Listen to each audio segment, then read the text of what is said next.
Hi, Saskatoon. Well, it seems we need to keep talking about some home builder issues. The Home Builders Association is trying to spin a bunch of things right now, but let's lay out some facts.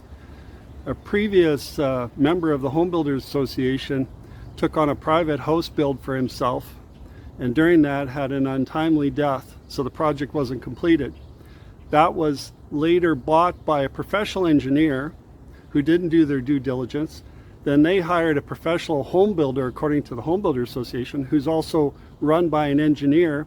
They didn't do proper diligence. They worked on the project for almost a year and then finally got caught by the city inspector for a building that's about 4 feet too tall and about 2.5 feet too wide. And they just got bamboozled. And they were not using the proper drawings. They didn't make sure they had the stamped drawings that were required on the job site. And somehow the association is still calling that builder a professional.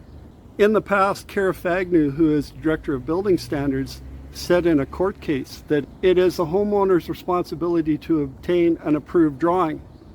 And then further, there is a case before the municipal board down in Regina that said that the financial situation of Knox United Church could not be treated as justification for not meeting setback requirements. So financial situations are not part of development appeals, although they're trying today to do both. They're trying to claim that this engineer who bought the building and the other engineer builder that worked on it for a year almost didn't understand that the building was excessively bigger than it was supposed to be. They didn't double check anything. They got caught off guard. It's the city's fault. And then, of course, the Building Association happens to have somebody on the Development Appeals Board. So if they show up today and now they're writing to me, oh, he's not an employee, although we pay him. The federal government gives us money and then we pay him, but he's a contractor. But yet on their site, they list him as a team member. So he's basically an employee, and then he's going to hear cases for other home builders. And there's no bias in that.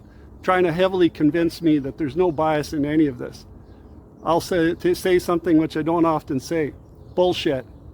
Standing by.